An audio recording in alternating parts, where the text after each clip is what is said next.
Thunder rolls across the fields of southern England. Hooves tear into damp earth as armored riders surge forward, banners snapping in the wind.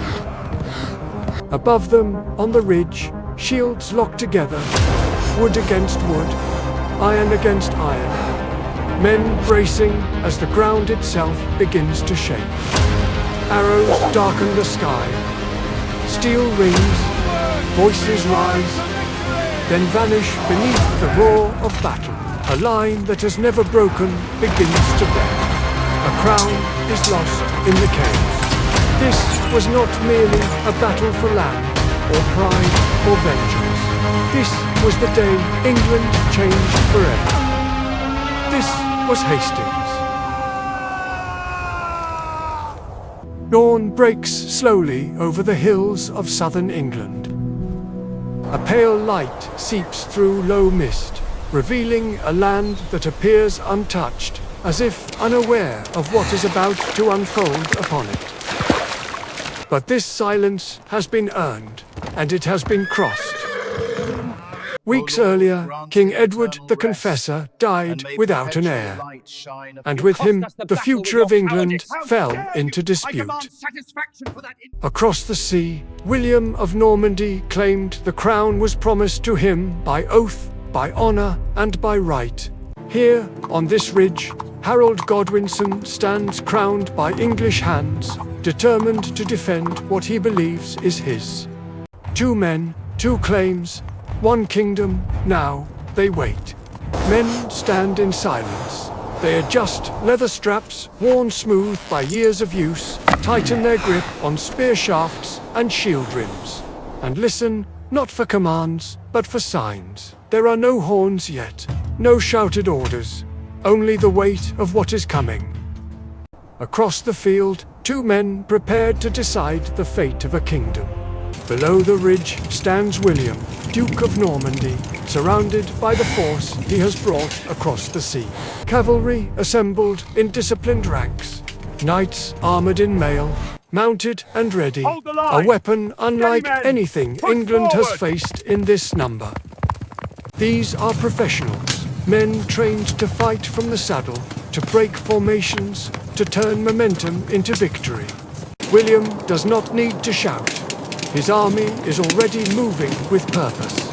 Above him, on the high ground, stands King Harold Godwinson of England.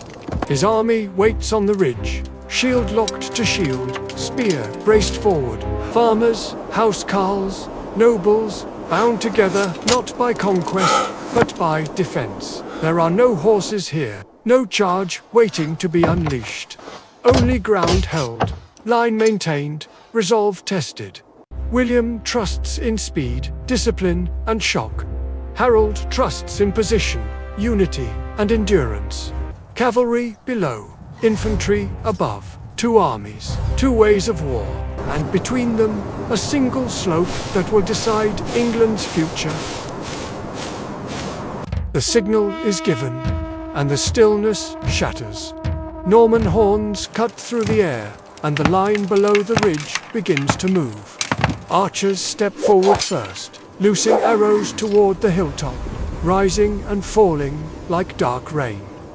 Then the cavalry advances, shields forward, lances steady, momentum building with every stride. At the crest, the English line does not move. Shields remain locked. Spears wait. The impact comes with brutal force.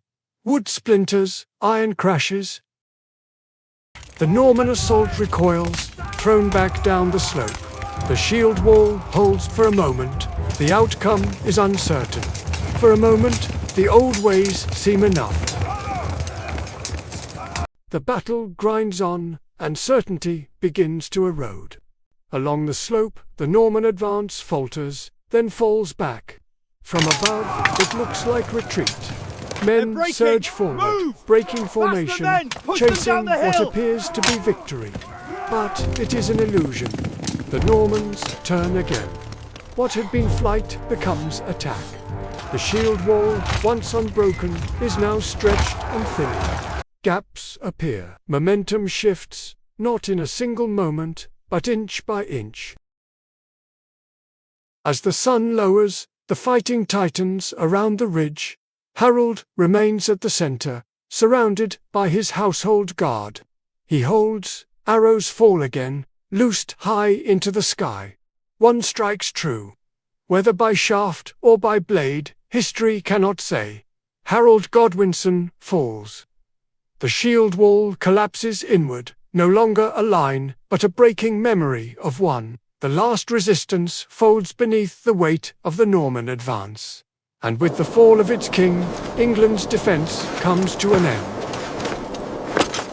When the fighting ends, the field grows quiet, not with relief, but with exhaustion.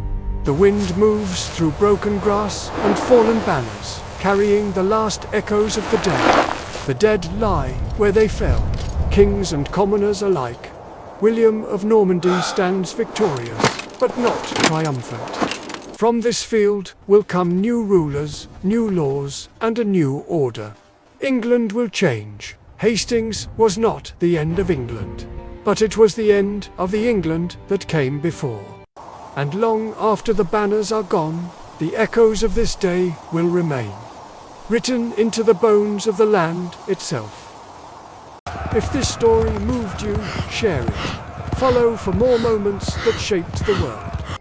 What if? This is What If, where the past meets possibility.